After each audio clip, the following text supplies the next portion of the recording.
So guys, welcome to another gardening video on my channel. Today we're going to be going through the garden chores that you should be doing in February for a productive and a healthy and a lush garden. Okay, so I hope it's helpful. I hope you enjoy. Let's go straight into the videos. So first things first we have is mulching, right?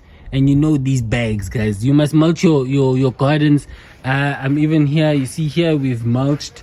So yeah, it's been raining a lot in the garden, so having some mulch will help with retaining some of the moisture, so that when there aren't so many rainy days, that at least you know the mulch will keep in some of that the moisture. So mulch can also help with the weeds. So this patch I actually never put any mulch, and you can see that the weeds they're weeding, right?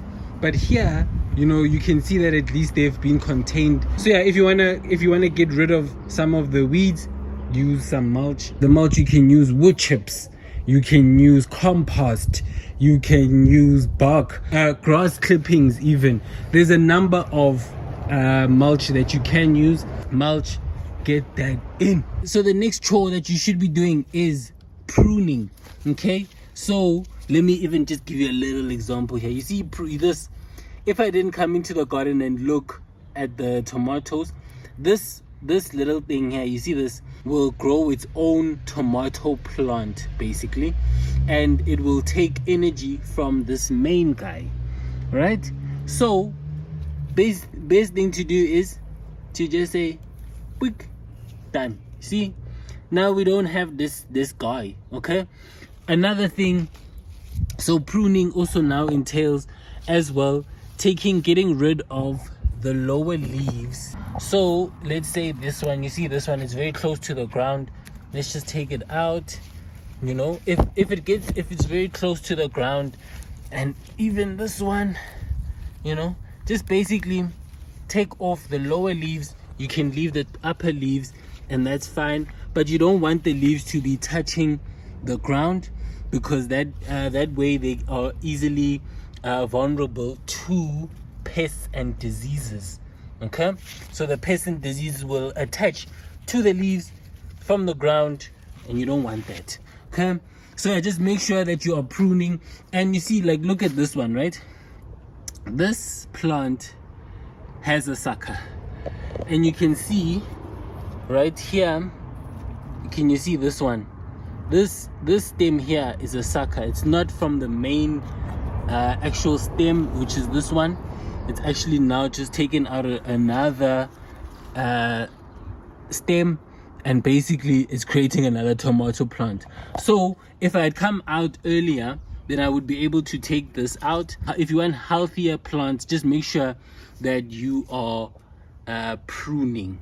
So pruning brings me right to harvesting. The more you harvest, the more you get back, right? So crops like spinach, beans, peas even, the more you harvest, the more it sends out signals to the plant to grow more, right? So with the spinach, I like to harvest a lot, and this says to the plant, okay, we need to produce more spinach, so let's keep pushing out the spinach. So if you don't harvest, then it's just gonna say, okay, we're okay with this, and it's gonna be stagnant kind of thing, right? Same thing goes for the beans. So even with beans, make sure that you are coming out here harvesting. If you want more beans, come out and harvest, and you'll get more beans. I can't tell you how beneficial it is to just come out and, you know, just get some beans, and just make sure that this crop knows that it needs to produce and keep producing more and more. So yeah, get to the harvesting. So the next one, and the most unlikable one, and this is weeding. So yeah, the one that's an actual chore is weeding. Make sure that you are coming into the garden and just getting rid of the weeds, right? Mulch makes weeding a lot easier, because the moisture is retained in the ground, so it's a lot easier to actually take out the crops. What I say about weeding, right, or weeds in general, is that weeds will tell you what's deficient in the crop or in the garden, right? So when you have certain weeds, this will tell you that, okay, maybe you're deficient in iron, you're deficient in what. So these are actually good indicators of what you should be supplementing in the garden. So most of the time, the weeds that are telling you what's deficient, these have these properties. So what I like to do is just leave them on top of the ground to basically die off, and then add nutrients back into the garden naturally, right? So that's a good way. And also, when you are weeding, right, just make sure that you go deep inside the ground, like where the roots are, so that these weeds don't come back up. Another way also to get rid of the weeds is by mulching, as I said. So you can just cover the weeds with the mulch, and that's a much easier way to get rid of the weeds. Then another important one, and I'm showing you the flowers for a reason, we have pest control. So flowers are very good at getting rid of the pests. So we have some nasturtium, we have some marigold. These are really good at deterring some of the pests, and then also attracting some of the beneficial insects as well. So I also made a video on how to get rid of pests and common pests as well. So yeah, I'll link those videos up there. But yeah, definitely make sure that you are checking in your plants, especially the brassicas, okay? Because the brassicas, they like to attract the aphids. So making sure that you just check in on the crop to make sure that they don't have aphids, they don't have any bites on them, they don't have any holes and things like that. Because these ones get really attacked by aphids. And if you do experience some of them, some of the diseases, most of the time aphids, you can literally just wipe them off with water or your hand, and you can get rid of them. The other way, if you see, this is why also you should be checking in regularly to get rid of the aphids as quick as possible, because once they start to spread, it's very hard to actually get them off. So the earlier the possible.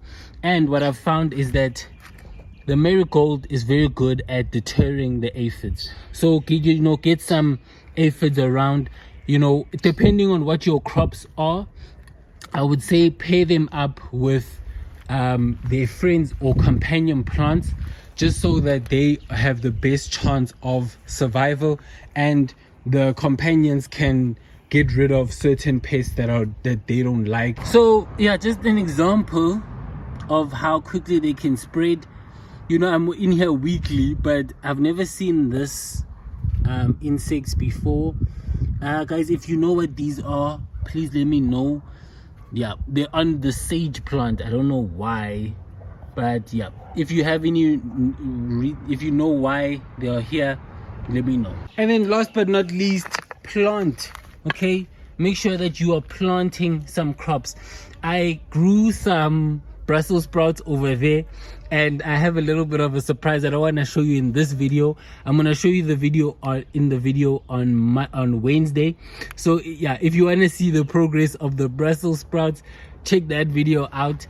But definitely, guys, it's the time to be planting. Okay, I've made a video that did really well as well on the crops that you should be growing in February. Obviously, cabbage is one of them. Definitely to be growing cabbage in right now in February is the best thing to be doing. Yeah, so the video will pop up, but yeah, definitely then you can see which crops to be growing in South Africa in Feb. And yeah, definitely this is the best part of the garden, just seeing things grow, you growing things. So yeah, get some plants in, get some tomatoes in, get some of the lettuces in, okay? Get some crops in your garden. Start planting. So that will be the end of the video. I hope you enjoyed I hope it was helpful. Don't forget to become a member. Don't forget to become a member. Thank you so much for also the love on the last video. It did really well. Got a bunch of new subscribers. So if you're watching this, new subscribers, welcome. And yeah, I'll see you guys on Wednesday for the next video. Okay, you know my schedule: Sundays and the Wednesdays, 8:30 in the morning. So be the first or else be the last. Love you guys all. Love, peace, grow every single day.